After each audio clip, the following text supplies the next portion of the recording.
In this video, we will describe how we use special shoe insoles to look at forces acting on the body during walking. First, we'll start with a quick activity.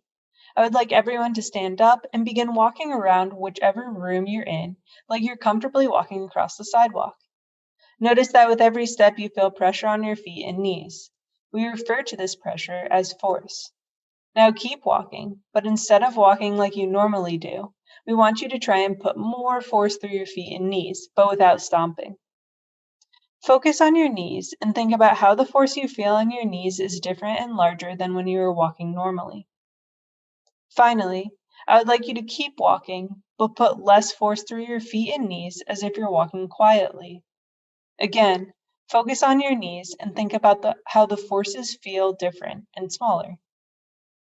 Every time your foot comes in contact with the ground, you are placing a force on the ground, and the ground places a force back onto your body.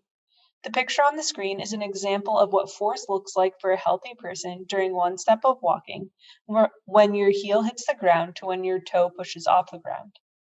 The forces that you feel on your body during walking are important for keeping the joints of your body, like your feet, knees, and hips, healthy. Just like the common story of Goldilocks and the Three Bears, it is important that these forces are just right, because forces that are too large or too small might be harmful to our bodies. Unfortunately, after knee injuries, some people walk with smaller forces on their knees compared to people who haven't had knee injuries. These changes in walking forces might be bad for a patient's knees over time.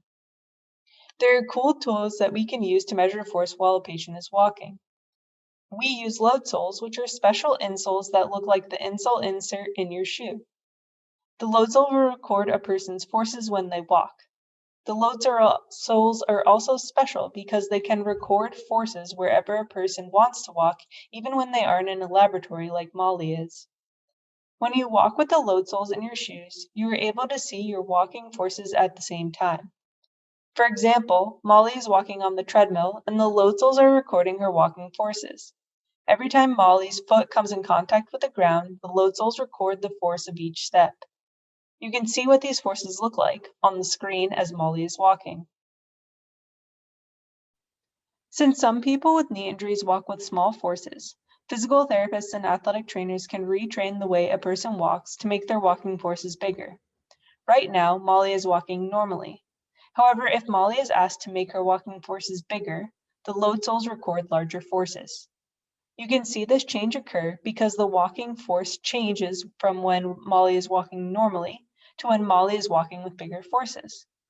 People after knee injury who walk with small forces may be able to increase their walking forces after walking retraining rehabilitation with force sensing insoles. Thank you for watching this video, and happy National Biomechanics Day!